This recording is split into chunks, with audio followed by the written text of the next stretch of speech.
Very good day to you people. My name is Mohit, and guys, today I'm going to talk about the for loop in Flash and ActionScript 3. Now let's see the situation or the scenario in which you would be using the for loop. Guys, the loops are used in situations or scenarios where you would want to do a repetitive job over and over again, but if you were to do in the normal flow, it would be very laborious, would take up a lot of space, and wouldn't be the ideal solution. So guys, the example that's about to follow will show you the way you should be using the for loop correctly. Okay, let me first get in a picture, guys. I'm gonna say file, import, go to stage, and let me look for my picture.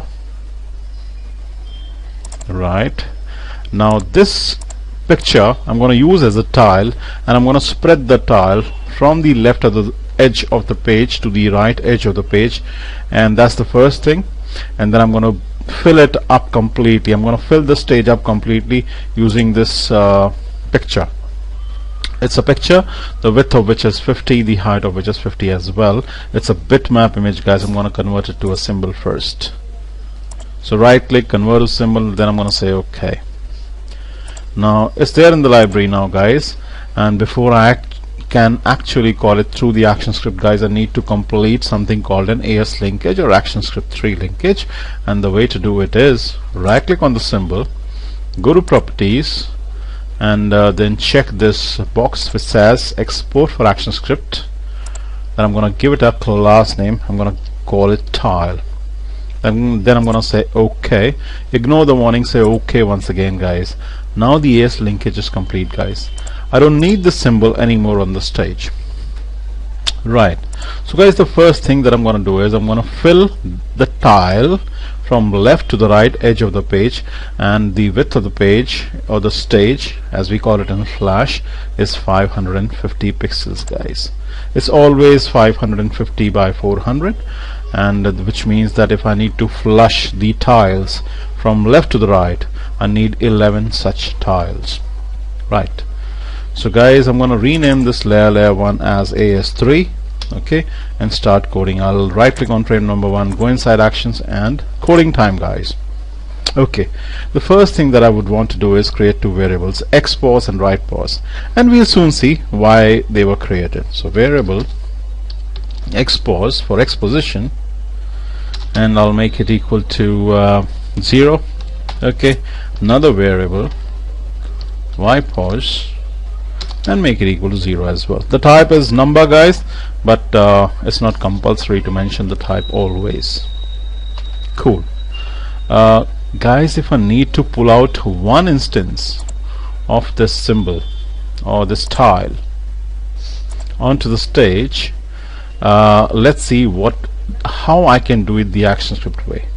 Okay, and the way to do it in ActionScript is you need to create a variable. So variable my tile, and then make it equal to new tile, which was the name of the class that I just created, tile. Alright, and then I need to use the add child method to add it to the stage. So I need to say add child, then my tile, and my tile is a variable that is actually holding the tile, guys. So if I test the movie now, you can see that one tile, or the picture of one of the tiles, has been tucked in the left top corner. Cool. Okay, so guys, if I need to have 11 such tiles from left to the right, I would need to make some modification to the formula. I would need to use the for loop because it's a repetitive job, guys. Let's see how I can actually create the for loop. So I'm going to say for the reserved word for variable I is the iterator here, make it equal to 1. Okay, and a semicolon, and I would want the loop to run as long as I is less than 12, because I would need 11 such tiles. So as long as I is less than 12, so I would want 11 tiles, guys. Okay, and then every time the loop is run, I would want the I to increment by 1, so I plus plus. This is the way you would increment the iterator, which is I. Cool. And then we need to have a curly brace here, and yet another curly brace out here. Right, so that is the way you actually create the for loop. This is the structure, the correct structure of creating the for loop, right? If I test the movie now, guys, what has happened is I have 11 such tiles placed on top of each other, but that's no good. I wanted it to fill the entire width of the stage. Let's see how we can actually do that.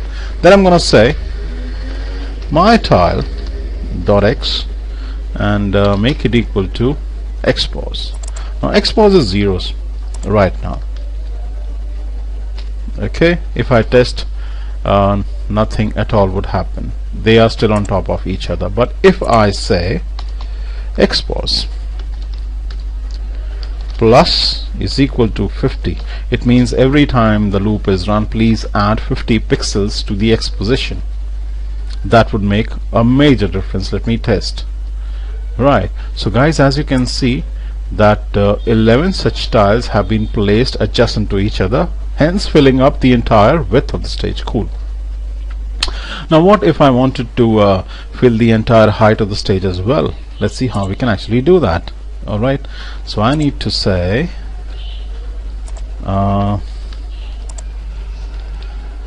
y pause, or the y position, and rather I need to say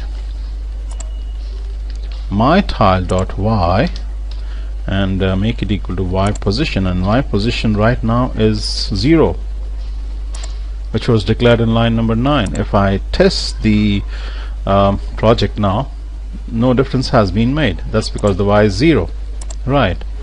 But if I say something like, if, let me create the structure first, if expose is equal to 550. Now this would happen once the loop has run 11 times, the 11th tile has been placed. Then I would want to reset the exposition back to 0. So expose is equal to 0. That's first thing that I would want to happen, and then I would want to shift the tiles 50 pixels down, and so y pause, that's y pause, and plus is equal to 50. So I would want that once the tiles flush from left to right, width-wise, height-wise, they should drop down by 50 pixels. Let me test. Okay, now I'll tell you where I went wrong. I needed 88 tiles, so I need to change the formula to 89 as long as I is less than 89. Let me do a control enter, and guys, great. So the whole stage is filled up width-wise and height-wise by 88 tiles, which have been placed adjacent to each other and above and below each other. So guys, I hope you like this tutorial. This tutorial teaches you how you can perform a repetitive task using the for loop. I hope you will learn something from this tutorial, guys. Enjoy it yourself as well. I'll see you very soon with yet another Flash and ActionScript 3 tutorial. You have a good day. Bye bye. Peace.